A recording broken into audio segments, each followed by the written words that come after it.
যত পারো তুমি তোমার দালাল, তোমার পোশাক কুর্তা বা চটি চাঁদা ধরে নিয়ে সিস্টেমের নামে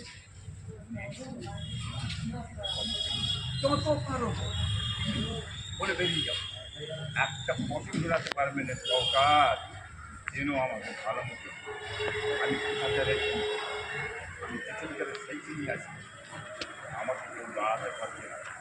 তাতে মরে গেছি পাখিবাজি করতে, পাখিবাজি করে কি মেনে মানা তুই রাজনীতি করতে রাজনীতি ধর্ম নিয়ে পাগামো করতে যেমনই তুমি এখনো বলছি সমস্ত দলমতকে বলছি, আমি সমস্ত দলমতকে বলছি আপনার রাজনীতি ধর্ম থেকে রাজনীতি করবেন না।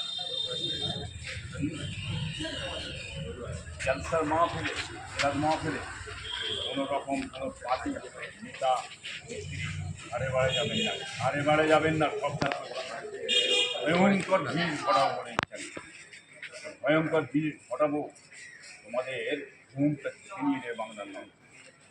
তোমরা রাজনীতি করতে রাজনীতি করো, কোনো অসুবিধা নেই। ধর্ম নিয়ে উল্টো কথা বলবে, তুই সামনে করে বলবে, আলিমদের করে বলবে, আলিমদের দাড়ি ধরে টানবে, আলিমদের মারবে, গাল দেবে, পিটবে, ধমকানি ধমকানি চমকানি দিবি। ধমকানি চমকানি বাংলার মানুষের মানে সাবধান থাকবে। ধমকানি চমকানি এদের ভিতরে আছে, ঘুরিয়ে যখন এরা ধমকানি শুরু করবে দেখ তোদের কিছু নেই। বাংলার মানুষকে বলে ঘুরে দেওয়া ধমকানি চমকানি শুরু করেন আপনারা। কতটা দল কত কী আছে দেখুন, হয় আর পাবেন না আপনারা। হ্যাঁ, সন্ত্রাসের বিরুদ্ধে আপনার দাঁড়ান, প্রতিবাদ করুন, অন্যায়ের বিরুদ্ধে দাঁড়ান, প্রতিবাদ করুন। জবাব শুনতে দেবে আগামী অবধি বাংলার মানুষ দিয়ে দেবে, দেখতে পাবে সরকার। আপনার একটা পুরাতন ভিডিও নিয়ে শওকত মোল্লার অনুগামীরা কাটছাট করে ছাড়ছে যে ইব্রাহিম পীর সাহেব শওকত মোল্লাকে গালিগালাজ করে, এই বিষয়ে কী বলে? দেখুন, একটা মানুষকে বসাতে গেলে বহুত রকম কৌশল খাটাতে হয়। এটা হচ্ছে তৃণমূলের নিচার, এটা কালচারে দেয়।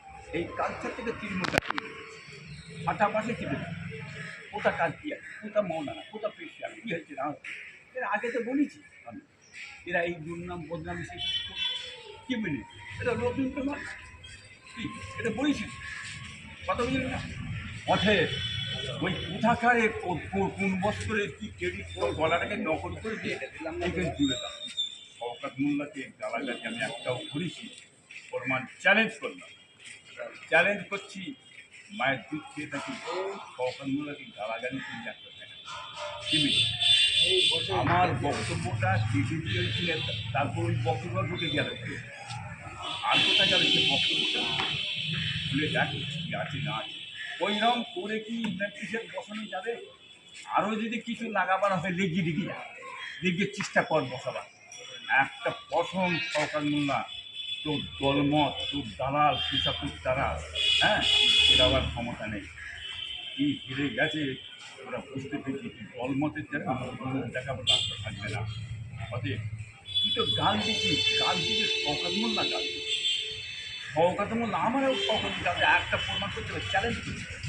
শওকত মোল্লা গাল দিয়েছে, ছোটো হুজুরকে গাল দিয়েছে, ছোটো হুজুরকে দিই, হ্যাঁ, কে গাল দিয়েছে যে অমিত শাহ সঙ্গে তুলনা করে বলেছি, তার ছোটো হুজুরে আরও চারটে বড় হুজুর, মেজো হুজুর, হুজুর, সেটিও তারাও তারা কি ওই দেখি। আর তার বাপ বলে আমরা মোজাদের রহমান আমির শহীদ আল্লাহ দাদা হুজুর লড়াই, তাহলে গালটাও কোথায় দিয়েছে জানিস? গালটা দিয়েছে আমার বাপকে দিয়েছে, আমার চাচাকে দিয়েছে, আমার দাদাকে দিয়েছে। হ্যাঁ, অতএব কাকের কথা কি বলছিস? 2 মিনিট, ও গাল দিয়েছে, ও আমার ভাইপোকে গাল দিয়েছে, নৌসাদকে গাল দিয়েছে, আমার আব্বাস ভাইপোকে গাল দিয়েছে। কী গাল দিয়েছে শুনেছিস তুই? সেটা খুলে দেখা না গালটা কীরকম দিয়েছে। অতএব গালাগালি কী করেছো না করেছো আমরা জানি, বাংলার মানুষ জানি। বুঝলে, তোমরা যত গালাগালি পচরা পচরি পারো পীর সাথে নিয়ে যাও, তবে সে দেখো চ্যালেঞ্জ করছি তোমরা, হ্যাঁ, করতে পারবে না। বাংলার মানুষ করে যাবে না, বাংলার মানুষ চোখের মতো পুরো ফুরফার দিকে ছুঁড়ে বেরিয়ে চলে আসছে। শওকত মোল্লা চ্যালেঞ্জ করে বলছি, তুই ভোট করিস তো কত ভোট কেটে গেছে মমতা ব্যানার্জি সাহেবের, হ্যাঁ, ওর ঘুষ এড়িয়ে যাবে, ঘুমটা আরাম করে দিচ্ছে মমতা। তোর কি কর মমতার ঘুম ছিনিয়ে দিত, ঘুমোতে পারছে না। হ্যাঁ, এটা বলে রাখলাম। ওই RSS করে ওই মমতা মুসলমান বিরুদ্ধে, RSS বিরোধী মুসলমানদের ভালো করবে না, এটা মনে রেখে দেবেন। হ্যাঁ, তারা কিছু করবে। বাংলায় একটাই বিধায়ক, আর রাজ্য সরকারে কেন্দ্র সরকারের যে কটা বিধায়ক আছে এদের ওপরে ক্ষোভ নেই। বাংলায় যে একটা বিধায়ক নওশাদ সিদ্দিকী ভাইজান, এর ওপরে যত যন্ত্রণা, এই নিয়ে কী বলবো?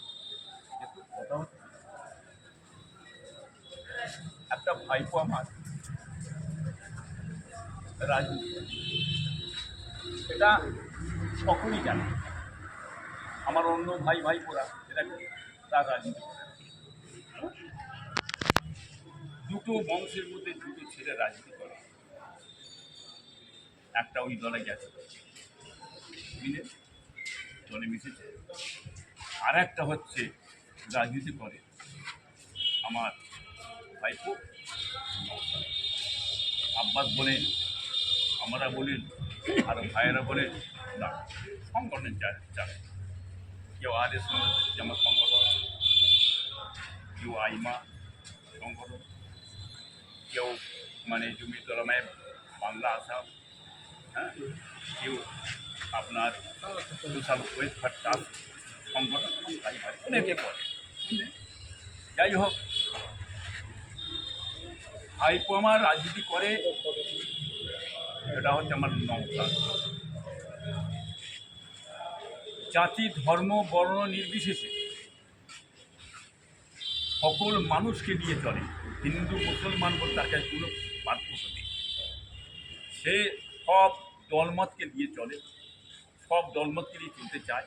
কে মিলে সে অকাপ সম্পত্তির বিষয়ে বলে, হিন্দু সম্পত্তির বিষয়ে বলে, হিন্দুবাদের এই ক্ষতি হয়েছে, মুসলমানদের এই ক্ষতি হয়েছে, অতএব সার্বিকটা দিয়ে বলছে ঘুরে এইটাই হয়ে গেছে এদের কাছে জ্বালা, যে আগামী দিনে এই ছেলেটাকে রুকা যাবে না, একে আটকানো যাবে কী করে দুর্নাম বদনাম দেওয়া যাবে।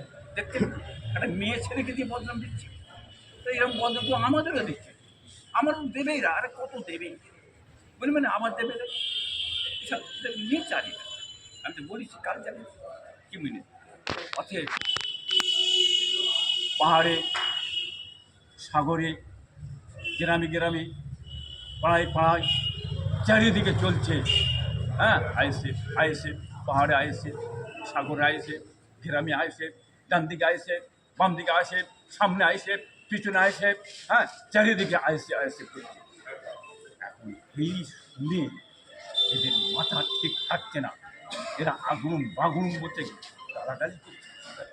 দেখছেন না ভাষা, হ্যাঁ, অশিক্ষিত বড় বড় দেখতে পাচ্ছেন না, একটু শিক্ষিত সমাজ দেখছেন না, বামপন্থীরা এরা আজব দিতে দেখেন 34 বছর চালিয়ে আসছে, একটাকে জেল খাটাতে পেরেছে? একটা দেখান তো দেখি। টিএমসি ক্ষমতা থেকে জেল খেটে বাবারে মারা করছে, দেখছেন না আপনারা? হ্যাঁ, বামপন্থীর মধ্যে শিক্ষিত সমাজ, জ্ঞানী বুদ্ধিজীবী পণ্ডিত আছে, তাদের কথা বলার হিসাব আছে। আর এতে যে ঢুকেছে, এই যে তৃণমূলে যে ঢুকেছে, কাজ আবার ঢুকেছে গুন্ডা বন্ডা, কথাবার্তা গালাগালি, হ্যাঁ, হেরে বেড়ে চলে যাচ্ছে। কি মিলে অতএব গোলাবাজি ছাড়া সে দেখেন এরা বাঁচতে পারবে না। আজকে হৃৎপিণ্ড হয়ে আছে, গোলাবাজি করে খেচ্ছে, ঝেড়ে খেচ্ছে, মেরে খেচ্ছে, নিয়ে খেচ্ছে। আমার হৃৎপিণ্ড যে মমতা ব্যানার্জি সাহেব, RSS নেতা মমতা ব্যানার্জি, আর যেই চেয়ার থেকে সরিয়ে দেবে ওরা হৃৎপিণ্ডের শুকিয়ে যাবে, হৃৎপিণ্ড শেষ হয়ে যাবে, মমতা নেই আর। কি বুঝলেন, মাথা খারাপ হয়ে যাবে, ওই পেচ্ছে বলি হৃৎপিণ্ডে বোঝে, না পেলে হৃৎপিণ্ডে ভুলে যাবে। একটা টিএমসির নেতা আপনাকে আপনার কে উদ্দেশ্য করে বলেছে যে আমার যেসব ভক্তমন্ত্রীরা আছে, মোজাদ্দেদ জামানের যেসব ভক্তমন্ত্রীরা আছে, আপনার এখানে পেশাব পায়খানা করলে 2000 টাকা করে আপনারা নিচ্ছেন। এই বিষয়ে যে কোচকে বদরটা বলছে কুচি, ওর বাপদাদা এসছে কিন্তু বলতে পারছি না, ওর বাপদাদা কাজের কি ভক্ত আমাদের নয়। আপনার সঙ্গে 4 বার গ্যাজারের লোক, মূর্খ লোক অনেক কিছু বলে যদি ইব্রাহিম কৃষ্ণ একটা নামটা আমার বলে একটু করলে একটা মিডিয়া দিয়ে ঘেরে খাবো, মিডিয়া ইউটিউব, হ্যাঁ, কোনো একটা পায়ের তলা চুটিতে সেটাকে মিডিয়ায় তুলে দেওয়া যায় কীভাবে সেটা আমার জানা। অতএব এই কথা বলছি, ওই ক্যাচরা মূল্য পচা। বাংলার মানুষ আসেন পায়খানা পেশাব করতে গেলে 2000 টাকা লাগে, একটা প্রমাণ দিয়ে দিতে পারে আমি তাকে সেটাকে চা খাওয়ার জন্য দেখতে পাচ্ছেন কিরম দামি চা খাবার জন্য দিই একটা প্রমাণ করি। হ্যাঁ, কোটি কোটি মানুষ আমার বাথরুমে এসে বাথরুম করে যায়, পুরো দরবারের মানুষ, যারা না পয়সা কেউ দেয়, যারা না পয়সা আমার লোকেরা দেয়, সমস্ত পরিষেবা আমি নিয়ে দিয়ে থাকি। কি বুঝলেন, জাতি ধর্ম বর্ণজীবী সকলে আসে। হ্যাঁ, আমার বাড়িতে খাওয়া দাওয়া 100 টাকা দিয়ে, হ্যাঁ, হাজারো হাজারো মানুষ তারা বসে খেয়ে যেতে আজ থেকে নেয়।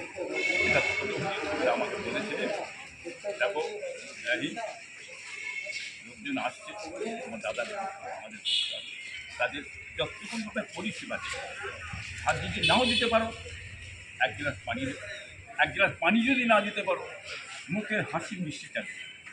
এসব শিক্ষা আমাদের মধ্যে দিয়ে গেছে। অতএব পয়সা না দিলে তাদের ঘরে খেতে দেবে না, কিনতে পারবে না। বাঁদরের কথা চেয়েছেন কেন? বাঁদর অনেক কিছু বলবে, আমি বামপন্থী দালাল, টিএমসির দালাল, এই সব জন্য এদের কালচার। বামপন্থী দালালগুলো পিছাতে যাবে না। হ্যাঁ, সরকারগুলো বলেছিল, এই জাহাঙ্গীর বলেছিল উনি হচ্ছেন বিজেপির দালাল, উনি হচ্ছেন সিপিএমের দালাল, উনি হচ্ছেন আইএসএফের দালাল। আমি তো বলি যে খাতা নিয়ে লেখো, আবার সামনে বারে আবার কোন দালাল বলবে আমাকে সেটা ঠিক করলাম। আমি আসে আমি বহু জায়গায় ঘোরালো, এই ময়দানে লড়াই করালো, আমি রাজপথে প্রতিবাদ করালো। কি মনে আমি রাষ্ট্রপতি স্বরাষ্ট্রমন্ত্রী দিল্লিতে যাওয়া লোক লড়াই করে, যন্ত্র মন্ত্রে বসে থেকে লড়াই করালো। এসব জিনিস বললে আমার কিছু হবে না, তোরা অন্য জিনিস বলবে যা, অন্য কাউকে বলবে যে তারা লজ্জায় ঢুকে যাবে। আমি লজ্জায় ঢোকার লোক নই। প্রতিবাদ যারা করে, নায়িকার যারা কথা বলে তারা এগিয়ে যায়, পিছতে তারা শেখে নেয়।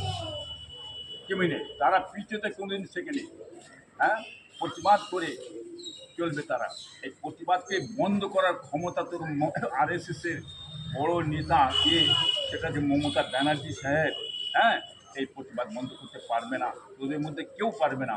এরা প্রতিবাদ করছে, যত ময়দানে আছে ময়দানে থাকবে, এরা প্রতিবাদ করে যাবে ইনশাল্লাহ। আগামী কিন্তু তোমার তৈরি হও, কী করে বাঁচবে, হ্যাঁ, ওটা কী করে নেবে সেই চিন্তা ভাবনা করে, চুরি করবে কী করে সেই চিন্তা করবে।